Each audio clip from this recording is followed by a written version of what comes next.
Hello, nerds! Thank you for joining me here on Nerd News Clips. This is the second channel.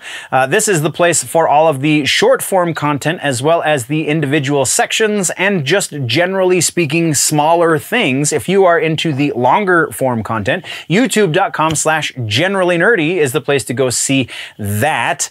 With that out of the way, let's get into this.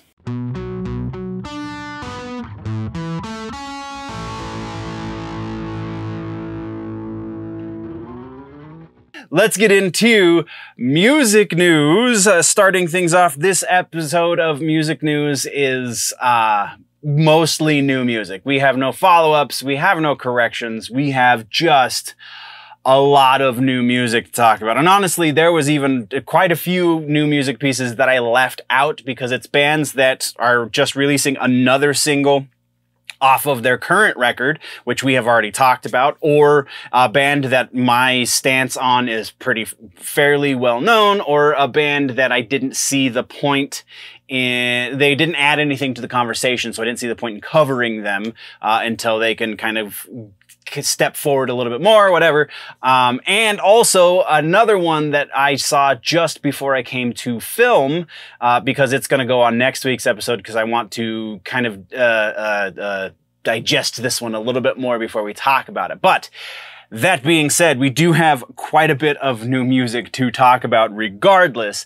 The first piece of new music for today, Avatar, as in not The Last Airbender, but the metal band, have released a new single off of their forthcoming record, which still has no name or release date, but the name of the single is Valley of Disease. Link you can find down in the description. Man, this is Avatar. Their last record, Hunter Gatherer, I feel like was probably a little more aggressive. That's not to say that this song is not aggressive, but that was Avatar, like, we've been locked in a room for 2 years, pissed off, whereas this one is Avatar getting back into the swing of being Avatar. So, nothing disparaging in any of those words. I think this is prime Avatar, whereas what we got last record was an overcorrection because the Avatar country record was so much in a goofy direction. They wanted to take it a little bit more seriously for the Hunter-Gatherer record. This new record seems like it's going to be back in the middle where we love our Avatar. And this song is a lot of fun. It's a great rockin' tune, pretty aggressive at the aggressive parts. You get Johannes with his great voice in those soaring choruses, and just an all-around good time. Absolutely 100% recommend this one to anybody, really. Our next one is Poppy, is a group singer musical identity that we don't really talk about much. We have talked about Poppy before on the channel, but she just kind of is more on the outskirts of what we usually talk about, not really in the middle of that Venn diagram, if you will. But she's releasing, or has released, a new single, FYB. I'm not going to say what that stands for because, you know, potential censorship issues. But yeah, new Poppy single, FYB, is interesting.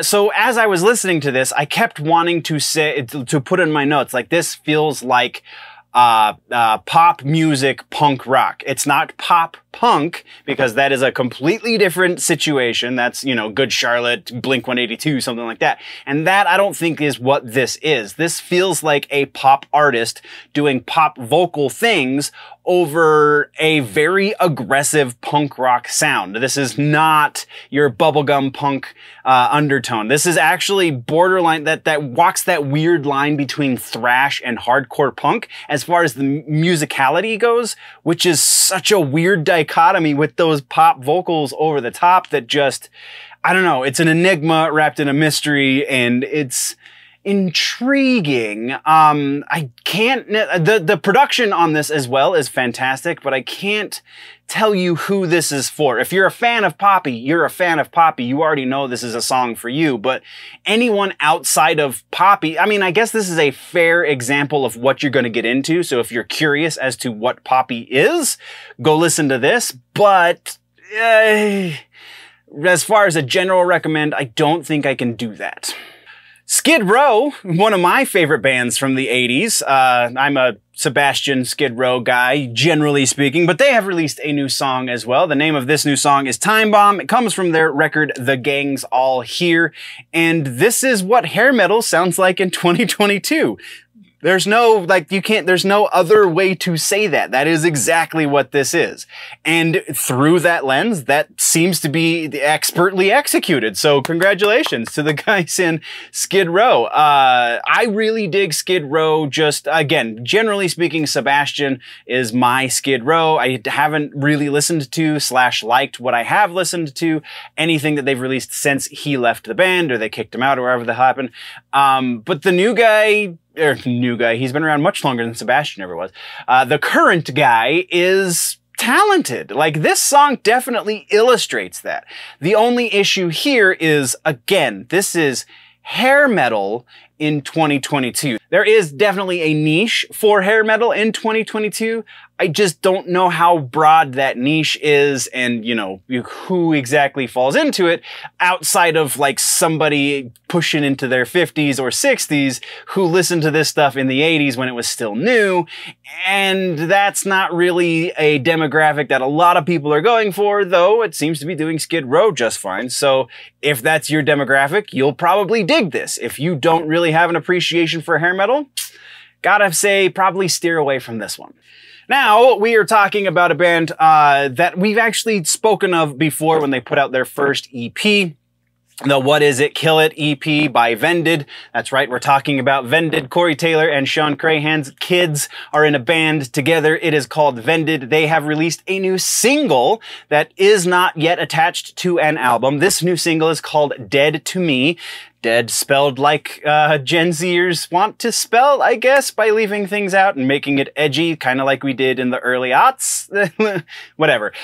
So this track is a giant leap forward for this band. These guys have learned a lot as far as how to make compelling music since they put out that What Is It, Kill It EP. This track is very much more them starting to find their own voice and not just kind of mimic the things that they've been hearing and try and mash them together, not so well executed. This one is very well executed. I dig this new song. The lyrical content is a little lacking here. Corey Taylor, he's definitely not his father, but aside from that, the vocal delivery, the performance of the vocals is really good. The instrumentation also expertly crafted. I feel like, again, these guys are learning what dynamics are and how to capitalize on them expertly. The recommendation here is for people who really appreciate aggressive music and are looking for an up-and-coming band that probably hasn't quite hit their stride yet. These guys probably have another record, maybe two, before they're really in their prime music-making mode. But this is a very promising step forward. Next, we are talking about Giovanni and the Hired Guns. This is some new era pop punk, kind of. The name of the track is Overrated. This is almost like this. I say pop punk, and that's kind of putting it in an incorrect subgenre, but that's kind of still the feel.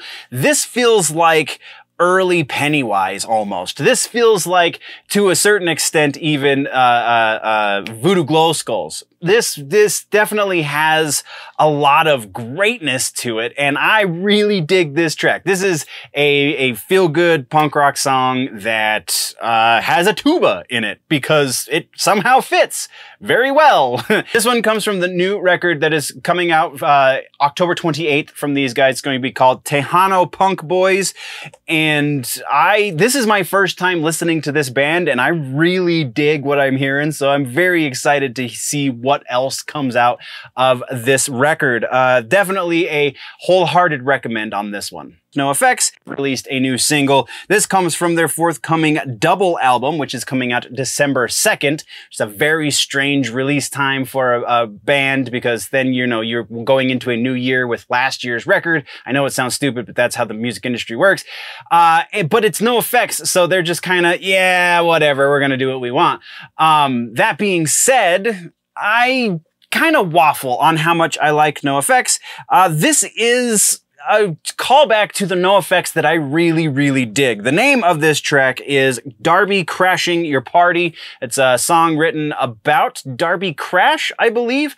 And yeah, the Fat Mike's bass work in the intro of this song is everything I wanted out of a quality punk rock tune. It was just that I was pleasantly surprised at the opening of this track, and you should be too. This is definitely a recommend.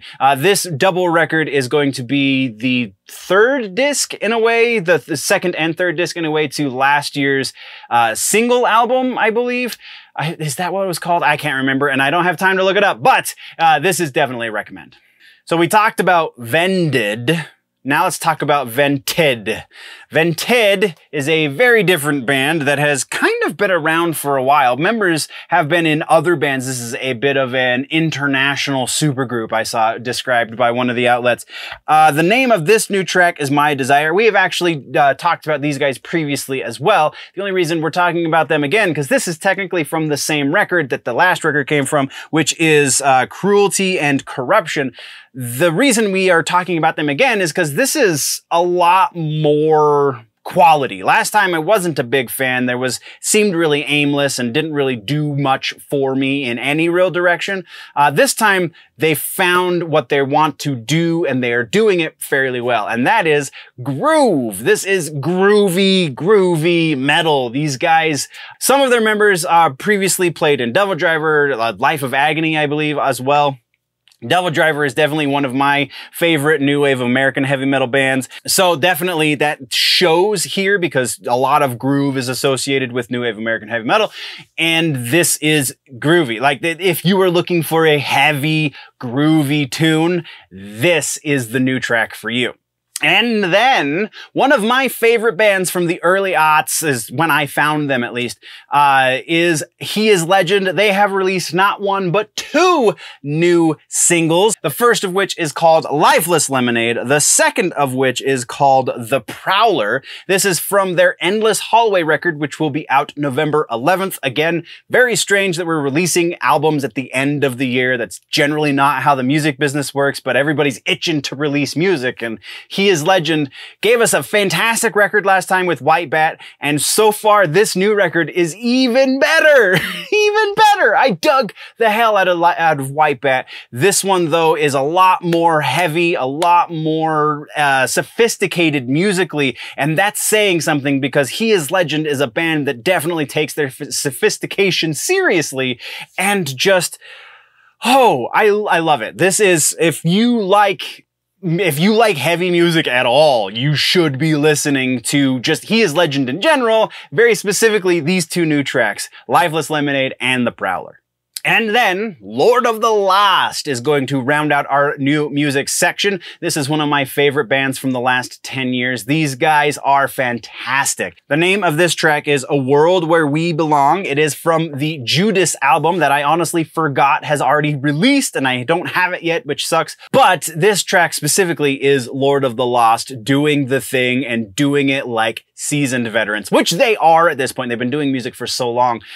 This is, generally speaking, they have two different kinds of albums. They have the orchestral pieces, and then they have the like goth metal pieces. And usually there's a little bit of overlap, but not a whole lot, just because, you know, they do these things as creative entities. And this one is actually seemingly somewhere in the middle. And I really dig this. This is so good. This isn't even, you don't even have to like heavy music to really get into this track. This is just good music. This is something that everyone can listen to and have some sort of appreciation for. So absolutely go listen to A World Where We Belong by Lord of the Lost.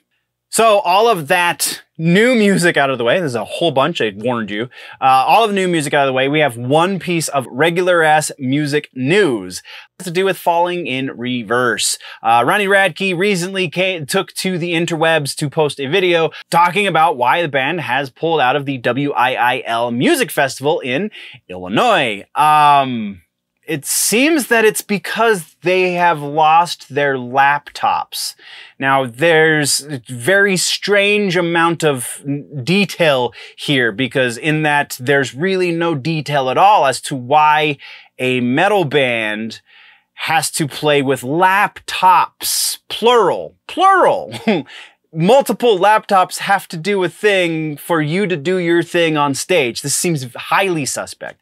They said this is the only date that they are canceling. They will continue with the rest of their festival dates that they have scheduled going forward. But so, to quote, there is a little bit of a quote. Ronnie did a long video, but there is a little bit of a quote that I found was interesting. He says in the video, he says, as a band in 2022, you need your laptops. It's like driving a car without an engine. I know plenty of bands, playing in multiple levels who don't play with laptops. I understand that Falling in Reverse does do some programming elements, and I'm not familiar with their stage show. I've only passively listened to them. I'm not honestly much of a fan of Falling in Reverse, to be 100% honest. So like, maybe I'm not the most well-informed as to how a laptop is instrumental in your performance, but I know from being a musician, I know from being a producer, I know from putting on live shows myself that bands who perform with laptops probably aren't actually playing their instruments on stage. Or vocalists aren't actually singing on stage as a means to preserve their vocals because, this is my instrument, and so if I beat it up every night, yada, yada, yada, yada. No further explanation has been offered by anyone in the Falling in Reverse camp, not the least of which being Ronnie Radke. So I don't know. If something else comes out of this, we will definitely be talking about it. But this one is just, I kind of wanted the community to discuss here because just seems very, very suspect to me. And that brings us to music suggestions for this episode. We're going to go with Avatar, Hail the Apocalypse. This is actually the first Avatar record I found because Bloody Angel was the big single off of this one that got them crazy, crazy rotation on metal radio. And honestly, it was suggested to me by YouTube because I was watching a lot of like Mushroom Head videos and stuff like that. So seemed rather appropriate. And then I fell in love. The opening track for this is probably one of my top 10 album openers of all time. Just the Hail the Apocalypse track, that riff is so catchy and still so balls out heavy like this record. And it actually goes very well in line with our Halloween theme that we're sticking with because, you know, Johannes paints his face like the Crow and, you know, lots of performative elements to this band. So absolutely worth your time. Hail the Apocalypse by Avatar. It's a couple of years old now, but it's absolutely worth a listen. Once again, this has been just a brief segment from the larger episode that has been posted over on the main channel, youtube.com/generallynerdy. Go over there for the long form content or just subscribe here if you want it in bite-sized chunks. Thank you very much for joining me, nerds. We'll see you in the next one. Before we go though, always remember that if it's generally nerdy, it's probably here.